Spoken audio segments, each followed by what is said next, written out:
bem a palavra da verdade.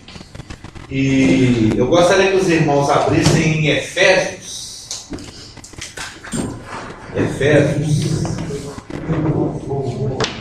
Efésios capítulo 3, verso 18.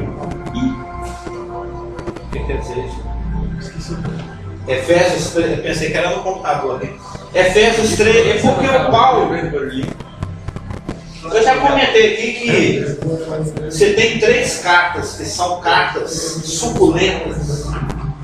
Você tem 3 livros da Bíblia que eu sugiro, parece nome japonês, né? Que eu sugiro, que eu faço a sugestão de que os irmãos leiam, releiam, leiam de novo, leiam mais uma vez. Até naquela época lá do IBPG, eu andava com o livro de Efésios gravado. Eu ouvi Efésios o dia inteirinho, você lembra? Nas fitas. Eu ouvi Efésios o dia inteirinho. Terminava a fita, eu virava. Era a fita. Terminava a fita. Aliás, ditada por uma voz maravilhosa, a voz do próprio Carlos Armino. Eu mesmo li, gravei, mas foi a conta assim de ler a última sílaba de Efésios. A fita acabou. Foi a conta. A fita, o livro de Efésios, se você ler num ritmo nem acelerado nem lento, cabe certinho uma fita de 60 minutos. Então eu ouvia de um lado, terminava, virava, lia do outro. Porque Efésios, Filipenses e Colossenses como é que eu falo? Tem até uma palavra para isso, o quarto lá do casal, na luz de pé, tem um nome, né? Cama, não tem um nome. Fugiu agora a palavra. É aquele lugar de maior intimidade do casal. É o cafufo, né? A suíte master. É o lugarzinho de amores ali do casal. No caso das Escrituras, é Efésios, Filipenses, Colossenses, que são cartas que falam da excelência de Cristo, da plenitude de Cristo, da superioridade de Cristo, da excelência do vínculo que Jesus Cristo mantém com a igreja. A posição da igreja é uma posição tão alta, tão nobre, tão excelente, de tanta qualidade, tão fantástica, tão profunda, que a gente não entende. Infelizmente, nós da nova aliança, nós dessa dispensação, temos a estúpida mania e hábito de nos compararmos com os santos de outras idades, de outras épocas. A gente fica aí com inveja de Abraão, com inveja do Elias, nossa, Moisés, hein, abriu o mar. Então, a gente fica ansiando ter vivido naquelas épocas, ter passado pelas coisas que eles passaram, sendo que as Escrituras no Novo Testamento falam claramente que a posição da igreja é uma posição excelente. É uma posição na qual nós estamos nesse momento, que eles é que deveriam ter inveja de nós, no bom sentido. Eles, na realidade, viviam numa situação de preparação.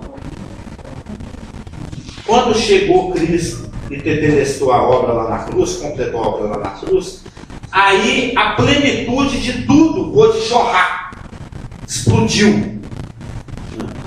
Tudo. Nós vamos ver em detalhes aqui, porque é a nossa posição. Então, após a consumação da obra, é que Deus pôde, através de Cristo, colocar em funcionamento a plenitude da relação, a profundidade. E nós estamos aqui no livro de Efésios 3, verso 18, exatamente porque Paulo, ele faz uma oração aqui.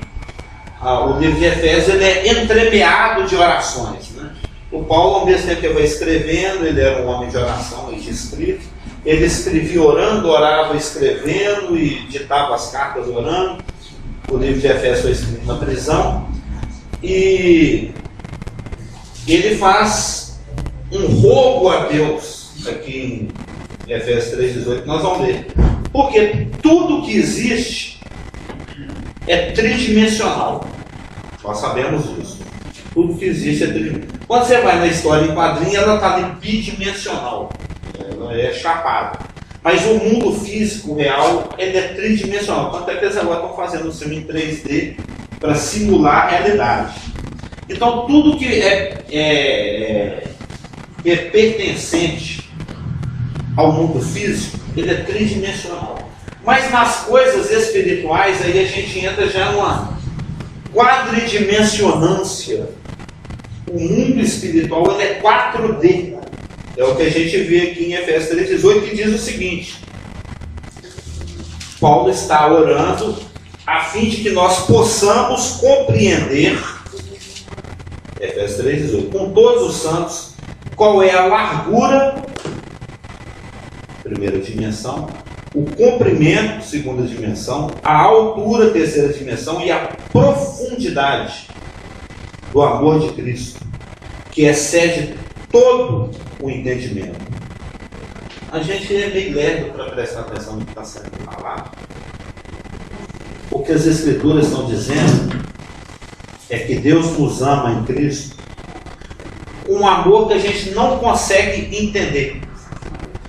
Se você for lá numa pós-graduação de física quântica, nós aqui que mal sabemos expressão aritmética, você chega lá no quadro dele que está lá cheio de integrais, derivadas. Ele já viu aquele monte de filme? Você chega lá, o quadro dele está aquele monte de rabisco matemático, você chega lá, o que é isso? Você não sabe absolutamente nada, está além da sua compreensão, você não tem qualificação, preparo, né? Você não tem hardware, você não tem estrutura para entender aquilo. É o que o Paulo está falando. O amor de Deus por nós, ele é tão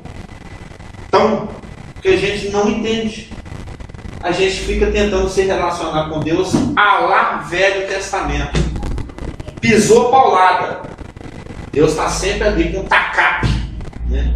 Com um pedaço de madeira para te dar uma bordoada na cabeça. E o pastor geral prega sobre isso todo domingo, a respeito do amor de Deus, a respeito da gente descansar em Deus, que Ele está disponibilizando a graça. Então Paulo faz essa oração para ver se os crentes, se os santos abrem os olhos para entender o comprimento, a largura, a altura e a profundidade desse amor. Eu não sei se o pastor Geraldo e a Elaine estavam presentes.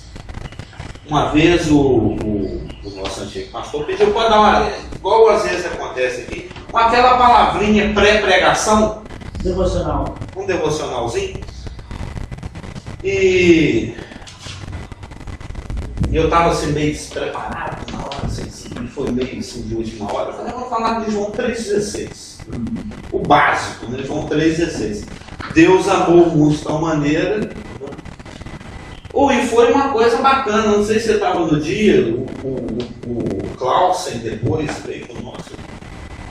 Esse negócio falou demais comigo. Às vezes ele estava se sentindo mal amado nos dias. E eu peguei ali uma meia dúzia de versículos sobre o amor, que tinha a ver evidentemente com João 3,16. Eu lembro que na conclusão o Espírito me deu para falar assim, e o que a gente pode fazer diante de tanto amor? Ele jogou a pergunta no ar, você amar. Quer me amar, me ama. Estou aqui. Então me ama. Você quer me amar, então me ama. O que eu posso... Porque, voltando nesse ponto, a gente quer viver com Deus dentro de uma nova dimensão, de acordo com o esquema de uma dimensão que já passou, de uma dispensação que já passou. Do fazer por onde, a gente tem que retribuir. E o amor não cobra retribuição. Quando você faz um rango bacana, gostoso para os seus meninos, com todo amor e carinho, você não está esperando nada em troca, não. Se vier um obrigado, é bacana. Se vier um beijinho assim da bochecha, não, é uma delícia, é bacana. Mas se não vier também, você está satisfeito. Você não se sente realizado. Servir meus filhos. Antigamente eles batiam palma. Vamos fazer palma para todo mundo igual. Antigamente. Entendeu? O que é feito com amor, o que é feito com amor o que é feito com amor não espera retribuição, não. Ele não é taxímetro, não existe troca. Amor é amor, amor é uma coisa incondicional. Nós estamos falando de ágape, né? Amor é uma coisa que você manda e não estou esperando nada de volta. Se vier, opa! Agora eu fiquei até surpreso quando o 10º leproso voltou, Jesus até ficou surpreso. Você voltou para agradecer, o pessoal quer ter esse costume, não. Né? Come a rota e vai embora. É tudo mal educado.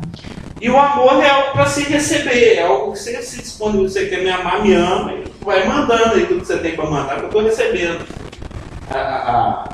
A posição do amado é essa, que é a posição que nós estamos nela.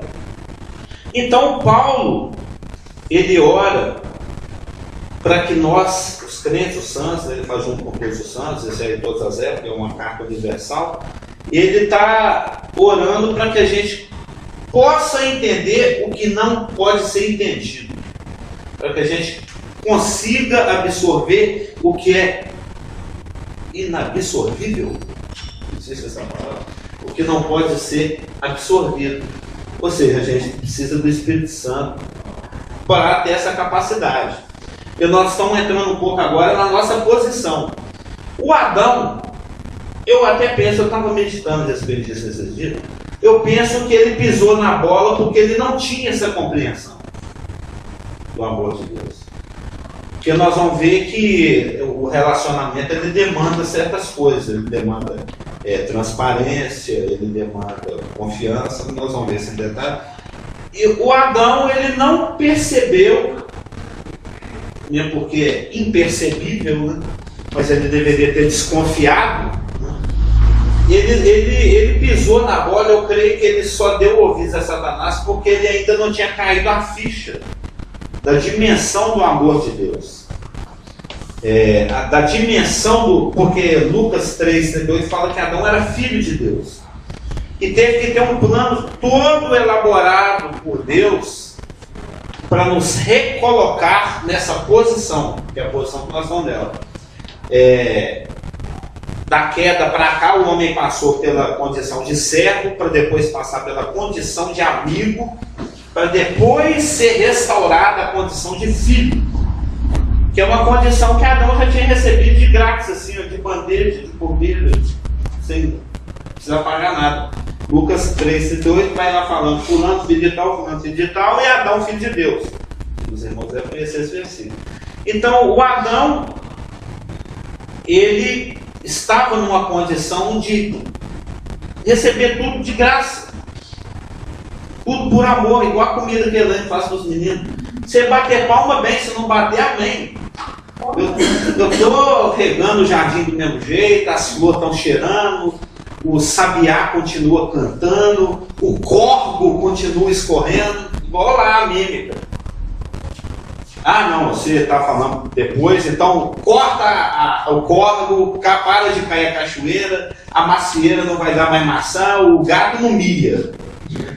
Não, o gato continua miando, a água continua escorrendo a cachoeira e a fruta continua nascendo pequeno, piquezeiro, pitanga da pitangueira. E aí se tornou graça logística, uma graça comum, porque Deus é bom até com os maus. Vários exemplos a gente sabe sobre isso. Mas Adão não tinha assim, ele não conseguia alcançar a dimensão do amor, da graça, do favor de Deus para com ele. Aí ele pisou na bolota e aconteceu isso tudo que está acontecendo. Aí Deus passou, a gente já viu isso sobre vários anos, nós vimos aqui as 7 dispensações, etc. Que Deus teve que elaborar um plano. Tudo isso para chegar onde nós estamos aqui hoje. Deus veio elaborando um plano.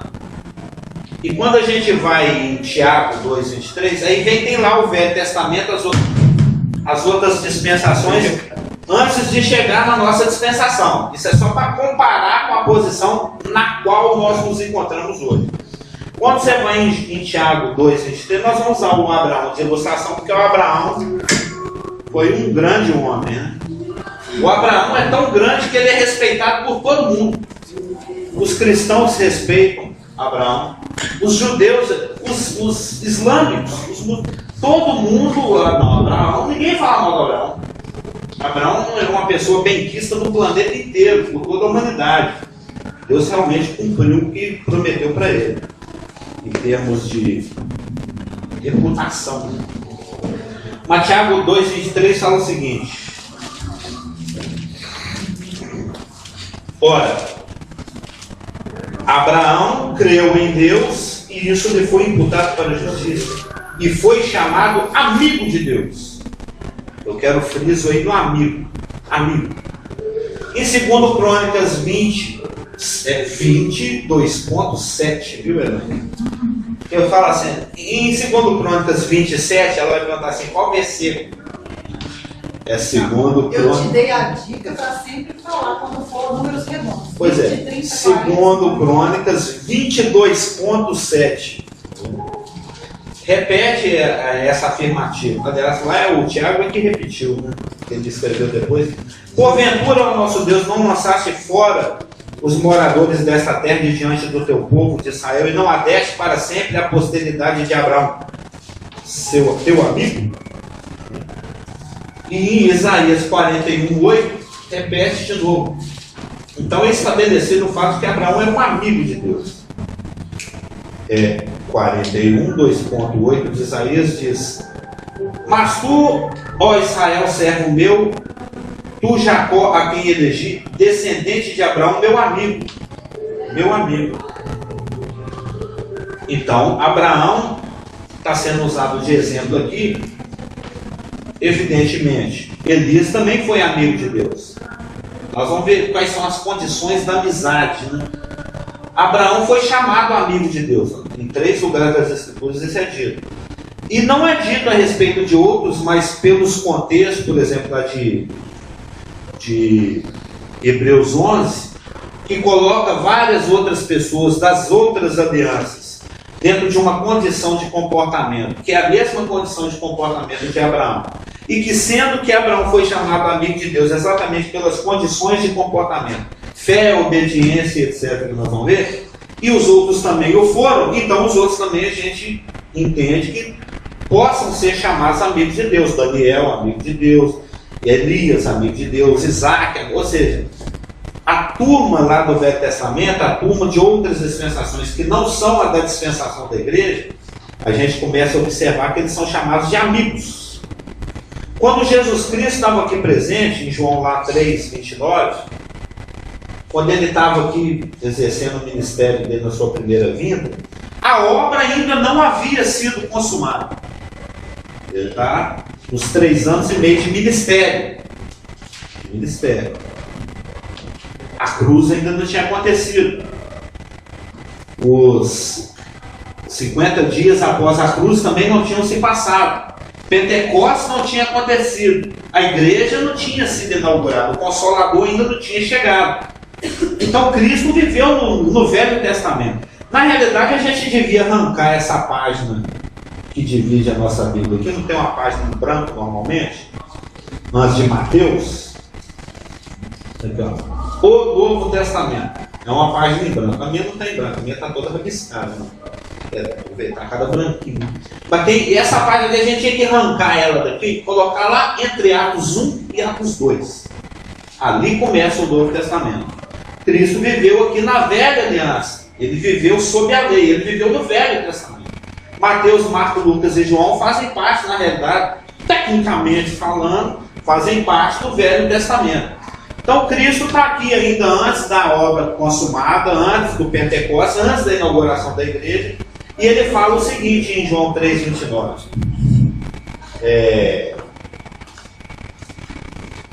O que tem a noiva, aliás, quem está falando aqui é o João Batista.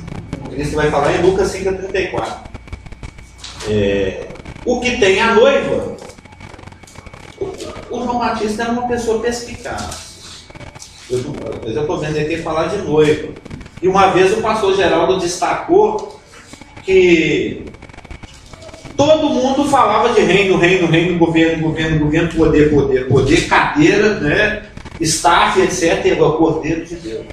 Ele era um dos poucos que via a questão sacrificial. Todo mundo só via a questão messiânica do poder, do exercício do governo, do rei, Melech.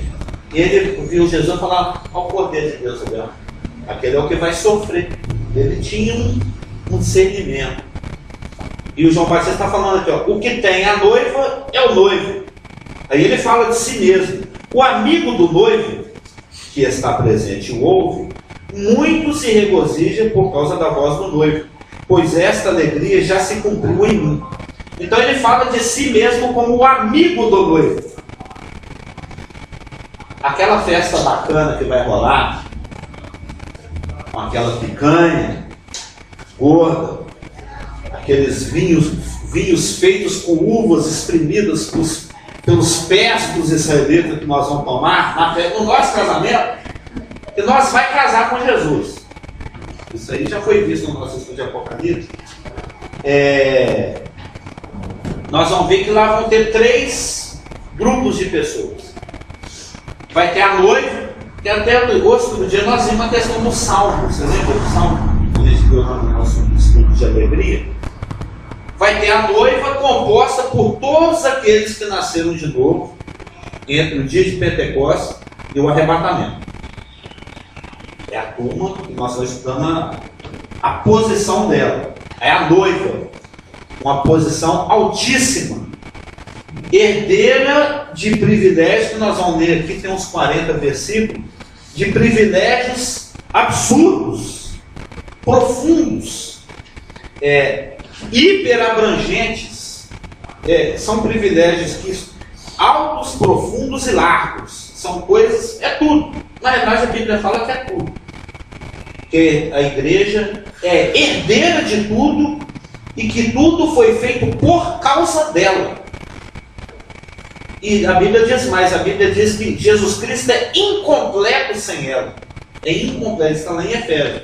Ou seja, a igreja ela está numa posição que ninguém antes e ninguém depois jamais vai conseguir estar. É privilégio de quem está entre Pentecostes e o arrebatamento. Outro dia, eu estava até conversando com o Rafael, depois de ter passado por Judas. Judas é um livro pesado. Judas é um livro que fala de juízo. Judas é um livro que fala sobre falsos mestres, sobre pessoas que estão implantadas na igreja para distorcer a doutrina e para afastar a igreja de Cristo. Eu fico pensando, puxa, a pessoa tem a oportunidade de nascer dentro de uma época tão privilegiada, que é a época que vem de Pentecostes até o arrebatamento, a dispensação da igreja, tem a oportunidade de se tornar Deus, e nós vamos ser Deus, porque eu creio que o plano de Deus é dar para a igreja exatamente aquilo que Satanás ambicionou, a sua imagem e semelhança. Ele falou, serei semelhante ao Altíssimo. Aí ele deixou Satanás trabalhar, e com o excreto de Satanás, né, o lixo que ele produziu, que são os piores pecadores que somos nós, ele vai pegar o excreto de Satanás, que é a igreja, nós, as prostitutas, os vagabundos, os lixos do mundo que somos nós, e vai colocar, agora eu vou colocar o seu lixo onde você queria estar. Só de picardia, assim. Eu vou fazer eles semelhantes a mim. Aquele que se une ao Senhor, um só Espírito. Lá na eternidade você vai ver Pai, Filho e Espírito Santo e nós, e a igreja. Eu creio nisso. Ou seja, 1 Coríntios capítulo 15, versículo 28, né, depois de por tudo consumado, o próprio Filho se meterá ao Pai e nós seremos todos juntos. Sim. Ou seja, nós vamos participar da própria divindade. Isso a gente não entende. Se a gente entendesse, a gente mudava. E eu fico já, até perdi o fim da minha. Eu falo que mas minha cabeça está lá. Né? Os falsos mestres. A pessoa tem a oportunidade de estar numa dispensação onde você pode ser herdeiro do universo. Você ser participante da divindade. E você entra numa de ser falso mestre. De ir na contramão, de pegar os piores juízos do trono branco. Porque se os privilégios que são concedidos nessa dispensação são os maiores privilégios possíveis de serem herdados na eternidade, os juízos pertinentes a essa dispensação vão ser os piores juízos possíveis de serem herdados na dispensação da eternidade. A gente sabe, quem já estudou o inferno, que tem graduação de sofrimento no inferno. E quem mais vai sofrer na eternidade são os perdidos da presente dispensação. Diante da luminescência de revelação que existe hoje. Hoje, uma pessoa qualquer aí que não nasceu de novo tem muito mais informação a respeito de Deus do que alguém que viveu na Etiópia no século 30 a.C. Ou aqui na América, nem tinha noção de nada. Eu estou falando que é inversamente proporcional. Inversamente proporcional, exatamente. Ou seja, hoje em dia você vai pregar na Praça Cega, por exemplo, o Cliff, ele está lá numa cultura onde ninguém nunca ouviu falar de Jesus. Ele já falou isso aqui hoje. Você tem que começar do zero. Mas aqui você vai para a Praça Cega para falar de Jesus, aí precisa de uma revelação do Espírito para que ele enxergue um Jesus diferente daquele que ele está acostumado. Ele sabe quem é Maria, quem é Jesus, quem é Gabriel, quem é Mateus, ele cita a Bíblia, ele conhece o Sermão do Monte. Ou seja, ele tem um conhecimento, mas esse conhecimento não produziu um convencimento, uma mudança, uma metanoia, né? Uma conversão. Isso é péssimo. Eu acho muito mais fácil você pegar evangelizar alguém que não está doutrinado em ver, em vez de, por exemplo, você evangelizar uma testemunha de Jeová, você apresentar o Cristo verdadeiro para um muçulmano que foi criado lendo o Alcorão desde criancinha, que já está aprofundado num satanismo ali. Você converter, era o esposo daquela irmã que morava lá perto da Gararu, kardecista. Você tem que derrubar toda a doutrina kardecista. E a doutrina kardecista ela é elaborada, ela é profunda, ela é cheia de detalhes. Aí antes de falar que Deus amou o mundo de uma maneira que mandou Jesus morrer para você, eu falei, não. Pelo Espírito, Kardec, blá blá blá, você tem que derrubar aquela porcariada toda para ver se abre a cabeça dele, para ele entender a simplicidade do Evangelho. Então eu prefiro muito mais evangelizar uma criança, o Filipinho. Filipinho é moleza. Está ali o quadro negro dele, está todo limpinho. Você vai com tudo que você quiser lá. Você é soldadinho de Jesus, Jesus te ama, Jesus me ama. Ele vai engolindo aquele negócio, que é a verdade verdadeira. Se outro vier e fizer a cabeça dele, depois tem que vencer aquilo. Então eu estou realmente impactado com o fato de que tem pessoas que têm a oportunidade de participar de uma posição que nós vamos começar a estudar aqui, tão privilegiado, e que vai para um inferno tão profundo, que é a questão do falso mestre, aquele que entra numa de ensinar errado. É interessante isso que você está falando, nesse sentido da não conhecimento total, que é o caso da China e talvez de outros países. Sim. Porque é o que acontecia na antiguidade, em relação ao próprio falar de Cristo. Você vê pessoas, 2.000, 3.000 pessoas nascendo de novo, assim. Lá no Pentecostes, 3.000. 4.000, 5.000 pessoas. É interessante esse ponto dessa colocação. Né? Porque, de fato, você tirar alguma coisa que já está incrustada no livro, existe um ditado que fala que velho usa. A minha tia falava, olha, não adianta você ter esses quatro. Isso é de Satanás. Aliás, 99% dos ditados que rolam por aí é do capeta, né? E esse negócio do pau que nasce todo, morre todo, isso é do diabo. Eu nasci católico, sou católico, vou morrer católico, então você vai pro inferno. Vai pro inferno. O falso mestre, ele muitas vezes é levado pela cobiça. Sim. E muitas vezes também a própria igreja cria os falsos mestres. Porque a igreja muitas vezes é precipitada, precipitada na ordenação de homens para o ministério. Então uma pessoa vai ali porque se impressiona com aquilo que eu falei, com a reputação, com a capa, né? Aí a pessoa paga um cursinho de 3, 4 meses e é ordenado pastor, e ele não tem um fundamento doutrinário para poder ensinar. Então ele começa a ensinar o que ele vai pensando, o que ele acha que é certo. Aí ele está sujeito a todos os tipos de mitos e doutrinas. E aí ele cria homens e mulheres ali, homens especificamente, que com aquele feixe de pensamentos que ele acha que é o correto, que não tem fundamento, às vezes fundamentado no versículo, sem contexto. E aí o que acontece? Cria homens que saem ensinando coisas que não tem nada a ver com a palavra de Deus. E é desses aí que eu tenho dó. Esse é para ter dó. Agora, aqueles que é pela cobiça, esses são os mais difíceis. Que quer reputação, quer o nível, quer realmente ganhar a custa dos outros. E eles não fazem de tudo para passar pelo papo de todos. Como o Mané não acorda que isso aqui vai passar, não, que essa riqueza. E que acontece? E muitos deles nem nascem de novo. Não, normalmente, 100% dos casos você não são citou muito bem Judas, que trata exatamente isso. Às vezes estão pela linha fininha para nascer de novo, mas não são nascidos de novo. Eles professam o nome de Cristo, mas sem... Tem um conhecimento intelectual das Escrituras. Ele sabe que se nascer de novo as coisas vão... Não, acho que ele nem sabe, eu queria que ele é cego mesmo. Não quero um compromisso. Exatamente. Mas você falou bem, as cartas de 2 Pedro e Judas até fala disso. Eles são movidos pela ganância. Tem gente que está nessa, muita gente. O meio evangélico é uma oportunidade para ganhar dinheiro. Principalmente nessa época, no espírito dessa época, da igreja de Laodiceia. Ou é preferível você ganhar dinheiro com qualquer outra coisa, mas em cima da igreja de Cristo é ruim, viu?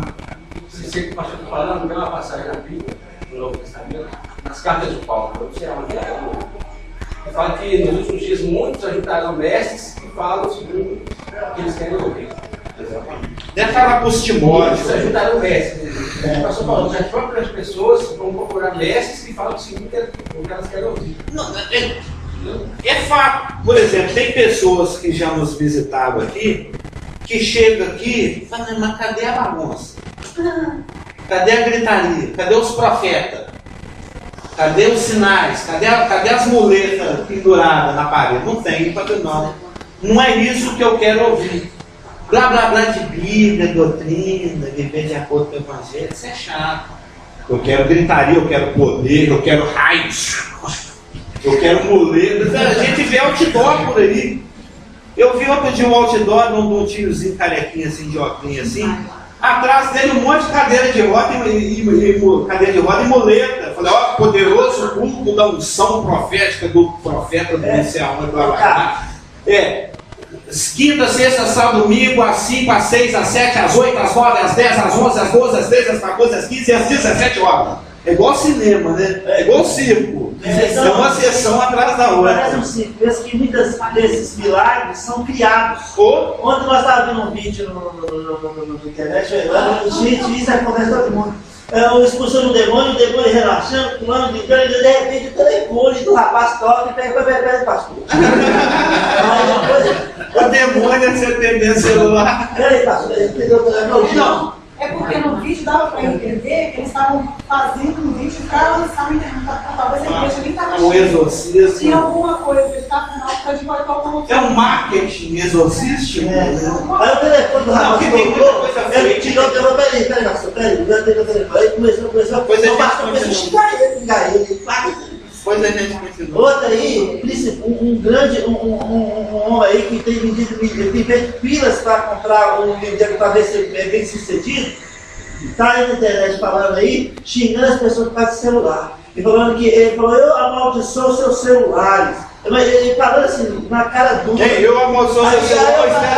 Eu já pensei que o celular dele toca no momento. Não, teve um outro aí que chamando todo mundo para jogar os óculos, as muletas lá no meio do Maracanã, no Mineirão, não sei, e ele com a sacada, falando que quem usa óculos não tem fé. Óculos na cara. Então tem que ter muito cuidado, porque realmente o espírito da época da igreja da Laodiceia é para encher a igreja e enriquecer a igreja, e Jesus está lá de fora. Mas nós estamos numa posição privilegiada. Porque somos parte remanescente de Cristo nessa época. E realmente são poucos. Aqueles a quem eu escolhi, eu dei outro hoje no João 15. Com relação ao que foi falado lá no princípio, Hoje. Com relação. Não, eu não falei com lá no princípio. Lá em Gênesis 1. Criou Deus os céus e a terra. Se falou com relação à inveja que igreja de hoje, dos tempos antigos. Eu penso que, de fato, a gente tem uma inveja, mas de uma outra forma. Porque esse pessoal antigo, ele andava com Deus de uma forma, como precisa falar, própria para o próprio Noé. De uma forma pouco privilegiada, né? Porque nós hoje temos uma muito privilegiada, sem ver. É como se o próprio Espírito Santo que habita em nós não tivesse não a palavra inveja, mas o ansiar por aquela essência que eles na antiguidade tinham e que a gente ainda não tem. Porque o crente ele vive uma busca constante de aperfeiçoamento no que se refere ao Espírito. E todo nascido de novo, penso, acredito isso, ele tem uma necessidade, uma vontade de servir a Deus que extrapola, que seria esse amor, que no caso aí você falou de Abraão, não tem essa concepção, talvez, porque esse é o desejo do próprio Deus. Então, eu só estou falando agora, depois você já está terminando, você já falou lá no princípio, mas é nesse sentido. Não a inveja de estar, porque a gente sabe que hoje as facilidades são maiores, a gente não queria ficar numa época onde não tinha celular, onde não tinha carro, mas a gente gostaria de estar dentro da situação. Pô, estou indo para matar meu filho. Não faz. Amigo, meu amigo. Né? Então, o passado está ligado ao presente e ao futuro, no que se refere sempre. Tudo faz parte de um grande plano. Não, quando eu citei isso, eu conheço pessoas que queriam vestir de pele e ficar no deserto gritando, só para poder ser profeta. Só para poder falar assim, o Espírito de Deus está falando na minha boca que eu sou profeta. Não ficou bom pentecostal. Mas é interessante isso, porque o que a gente se entender, porque talvez todos aqui entendem, Paulo chegando agora, e todo rápido, não há para você que já entenda, é a questão do profeta. Nós sabemos que a Bíblia fala que Jesus diz em João 16,16, o último profeta é João Batista. Os profetas da lei vincularam até agora. E agora é o Evangelho que está sendo mostrado. Porque o pessoal não tem um discernimento dispensacional. Mas durante a igreja primitiva, Deus permitiu que o dom de profecia fosse exercido pelo fato da Bíblia estar sendo escrita ainda. Esse é assunto de 1 Coríntios. Exatamente. E então João, o velhinho lá de Apocalipse, ele exerceu esse dom de profecia. Mas 1 Coríntios 13 já vinha falando sobre o amor e sobre as profecias, sobre as línguas, mas o que vai permanecer é o amor. Termina o capítulo que permanece o amor. Dessas três, o mais importante é o amor. Então, é esse discernimento que muitas vezes as maioria das igrejas não tem. Não estudar as escrituras como realmente devem estudar, linha sobre linha, preceito sobre preceito. Então, nós estamos num lugar de privilégio, mas não é para nós nos ensoberbecermos, é para nós realmente, na humildade que o Espírito Santo coloca em nós, para que nós possamos ministrar essas pessoas de acordo com a palavra de Deus, se Deus permite. Que mesmo que algumas dessas igrejas estão com doutrinas diferentes, porque nós sabemos, por exemplo, o pentecostalismo chegou no Brasil no ano de 1910. Será que Deus ficou 1900 anos assim, sem exercer o seu poder, porque é só no pentecostalismo? Então, eles não caem essa ficha. Então, nesses últimos 40 anos, tem acontecido muitas coisas na Igreja de Jesus Cristo e que não provém da palavra de Deus.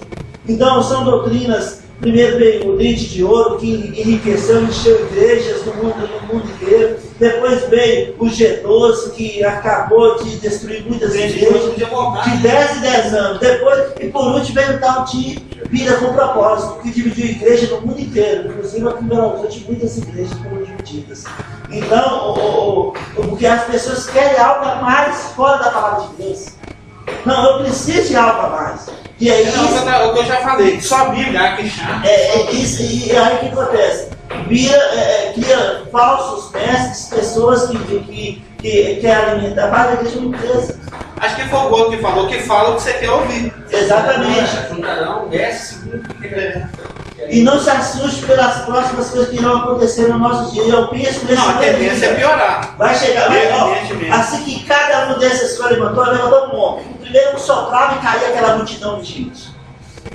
E esse homem confirmou Deus na terra. Depois outro, uma mulher lá da Venezuela, lá que teve lá em Jerusalém, recebeu uma visão do Generoso, levou milhões para o inferno. E depois veio outro homem lá do Bimar, né? Agora, outro homem lá no Colorado, esse tornou um Deus da igreja.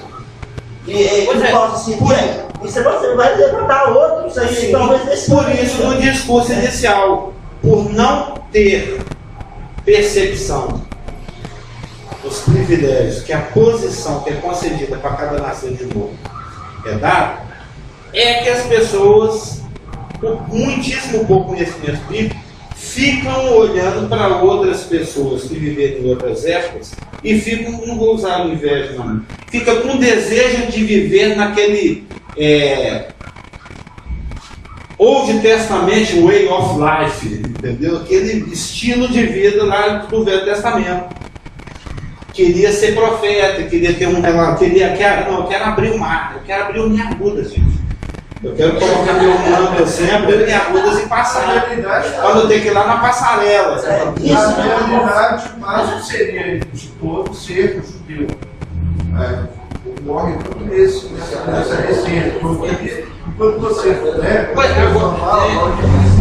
agora que nós estamos entrando nesse aspecto. Lá, no milênio da eternidade, o que não anula que Deus pode fazer, por exemplo, você estava perdido no mar lá e Deus fala, cadê o seu braço? Quem sai do outro lado, lá do mar. Não anula o poder de Deus. Não, nessa hora, nesse momento, pode estar andando sobre um corpo lá da Coreia do Norte para fugir da perseguição nesse momento. E cegos podem abrir os olhos, pessoas, sabe, Deus não vai fazer um teatro.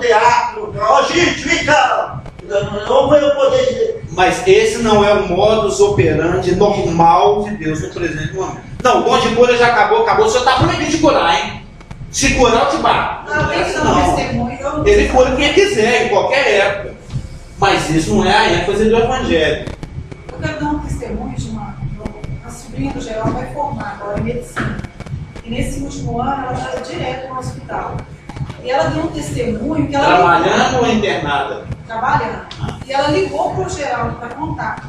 E ela é muito católica. Mas tinha uma moça que estava com um câncer terminal. Estava indo naquela noite. A situação da moça era assim, avisou a família que de hoje não passa. A mãe, muito conhecedora da palavra de Deus, foi lá. A família tinha tudo, depois ela orou e isso era no plantão dessa menina. E ela orou e falou assim, olha,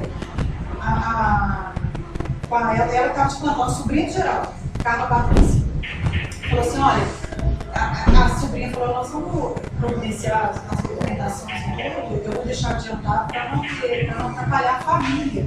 Pode procedimento de funerário, porque já estava realmente, eles já estavam até desligando as coisas, não tinha como mais. Aí a mãe falou para ela, para essa Patrícia, você pode ter certeza que amanhã eu vou chegar aqui e ela vai ir ótima, ela não vai ter problema nenhum. Aí essa moça falou amém, que a senhora tem essa fé, então foi no plantão, os médicos não têm aquele horário, eles não têm cara e vão para o acolhimento lá e dormem um pouquinho. No outro dia, quando ela chegou no setor para poder fazer os documentos, cadê o telefone? Não, ela topou com a moça andando no corredor.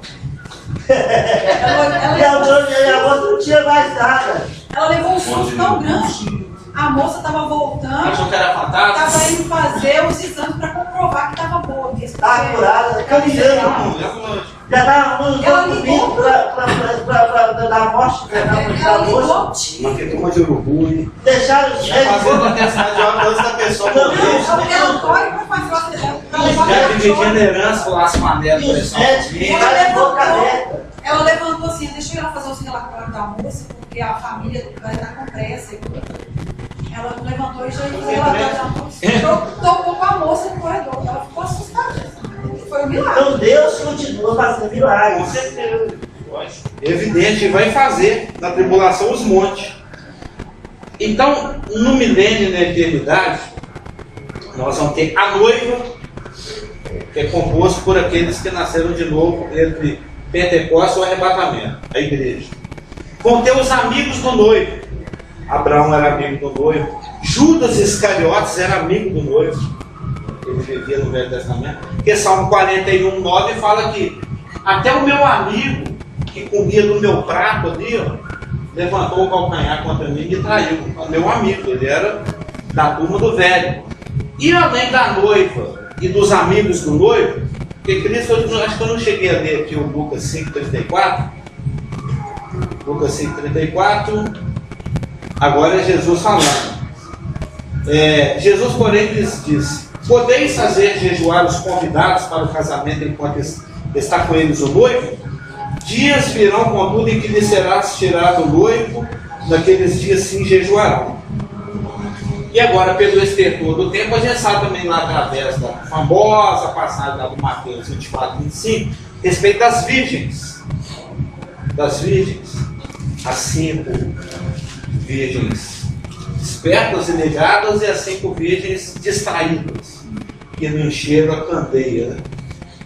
Existe o noivo, a noiva, os amigos do noivo, que são os convidados do banquete, e para quem já estudou o casamento judaico, como nós estudamos lá no Apocalipse, agora o nosso estudo de Apocalipse, existe as virgens que servem a noiva, as concubinas. Essas, dentro do plano dispensacional de Deus, vão ser compostas desse grupo de virgens que estão junto com a noiva, penteia a noiva, bota a noiva, ajeita o vestido da noiva, pelos santos tribulacionais. A gente sabe, as virgens têm que perseverar até o fim, tem que manter a candeia, aquela história que a gente conhece lá de Mateus 25. Então nós temos os amigos do noivo, a noiva e as virgens da noiva. E quando a gente vai em João 15:14, aliás, agora só para fechar, né, pastor? Faça os muitos comentários. Porque João, de 13 a 17, forma um contexto. Você lembra que nós estudamos ele com o Valdemar? Profundamente, versículo por versículo. Então você matou essa aula. Devia estar desviado. Lá, teve uma época que nós estudamos João 13, 14, 15, 16, 17 com o Valdemar e o Lucas, lá naqueles encontros sábado lá na Rio de Janeiro. Teve uma época que você foi cuidar.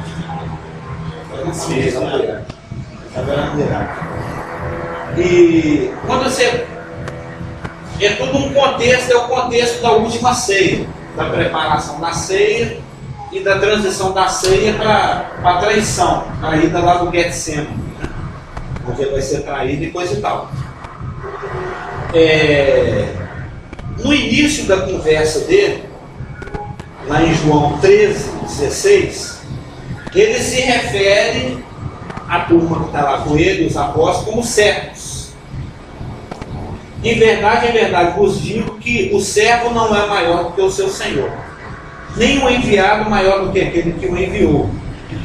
Dentro de um discurso que ele está fazendo aqui, os apóstolos, a turma que andava com ele, está sendo chamada de servo. Aí ele abre uma outra dimensão, uma outra possibilidade, mais adiante do discurso. Olha, você pode sair da condição de servo e passar para a condição de amigo, desde que exista transparência e confiança. Porque isso acontece muito no nosso meio, e é natural, desde a época que nós somos picados por Satanás, né? Nós já nascemos picados por ele, no velho homem, de duvidar de Deus. Deus falou que eu fazia esse negócio, eu não sei não. Ou seja, não existe uma confiança, naturalmente falando. No novo homem nós temos. Quando a gente anda pela vida do Espírito, nós temos. Mas o velho homem, impossível de obedecer, é agradar a Deus. Então ele não confia em Deus. Ele não crê que o que Deus está falando é rifle, é verdade. Ele não crê na fidelidade e na imutabilidade de Deus. Ele está sempre desconfiado. Tem, aliás, um outro ditado satânico que fala que a gente tem que confiar desconfiando. Né? E quando você chega em João 15, do 12 até o 15, fala o seguinte: o meu mandamento é este, que vos ameis uns aos outros, assim como eu vos amei. Ninguém tem maior amor do que este, de dar a alguém a própria vida em favor do seu amigo. É porque nos versículos 13, 14 e 15 falam os três parâmetros, preceitos, qual seria assim, as três condições, as três regras da amizade, né? Que é amor sacrificial, confiança e transparência. Olha o que você vê. Olha o 13 então. Ninguém tem maior amor do que este, de dar a alguém a própria vida em favor dos seus amigos. Isso aqui é amigo, hein? E vem a bala, assim, daquele pulo em slow motion e toma uma bala no peito. Sabe que isso é meu amigo, hein? Segundo, essa é a condição núcleo principal. Vós sois meus amigos se fazeis o que vos mando. Então a amizade implica em confiança. Porque para eu fazer o que você está me pedindo, no caso dele que é Senhor Jesus Cristo, é Senhor, é porque eu confio que o que ele está fazendo é um bom plano. Então eu obedeço. Oi? Pode ser o que talvez o Adão pensou em relação a esse amor que vai chamar. O que ele pensou no cara? Não, pode ser. E Deus não é de confiança? Não. Se sereis meus amigos, se quiser chamar, protege ele do inimigo fora. Ele ficou lá. Pois é, da condição de servo, Deus está abrindo, Jesus está abrindo uma possibilidade de você se tornar amigo.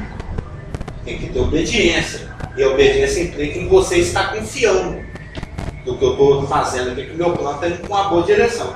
E a terceira condição, 15, transparência. Já não vos chamo servos, porque o servo não sabe o que o seu senhor faz. Mas tenho-vos chamado amigos, porque tudo quanto ouvi de meu Pai vos tem dado a conhecer. Lembra lá no Velho Testamento? Deus conversando com os anjos, falando assim: olha, eu vou esconder do Abraão o que eu estou para fazer, ele é meu amigo. Eu vou esconder? Eu estou indo lá para ver qual que é a condição de Sodoma e Gomorra? Não, Abraão é meu amigo, eu vou abrir o jogo para ele, vou falar para ele o que está rolando aqui. Ou seja, a amizade. O Abraão aproveitou e se tiver pelo menos. Ele aproveitou e fez a intercessão. Abriu o espaço para isso. Lá no Velho Testamento existia uma condição de servidão e ou de amizade. Essa era a condição. E ele falou: já não vos chamarei mais servos, porque o servo não sabe. Você agora tem a possibilidade de se tornar meu amigo. E isso dentro do Velho Testamento, antes da obra tetelestada. Ou você podia ficar na condição de servo, ou aproveitar a oportunidade de se tornar um amigo, desde que respeitar essas regras, esses preceitos, essas condições. Agora está me faltando a palavra. Mas, requisitos. Dentro do Novo Testamento nós vamos ver a nossa condição é outra. É muito acima de. Ainda somos servos, mas a posição é acima de servo. Ainda temos a oportunidade de ser amigos, mas a condição, a posição na qual nós fomos alçados é maior do que servo ou amigo. É a condição de huios. Ninguém pisou no meu pé, não. É huios, que é filhos. Lembra? A gente estudou isso no IBPG. Quando nós estudamos Romanos, com o antigo pastor, lembra? Então é isso. Semana que vem estudaremos a huilância. A condição de filhos. A condição nossa é a condição daquela criaturinha que saiu no colo ali agora. A menininha. É assim que Deus vê o Isaac, esse marmanjo de 18 anos, golfando leite no ombro, soltando uns fartezinhos, fazendo totô na fralda. Essa é a nossa condição hoje. Assim que você nasce de novo, é de bebezinho no colo. Mas Deus quer que você cresça e se torne um rapaz parpado, maduro. É outra história, já é outra palavra no grego. Mas por enquanto a gente já lê.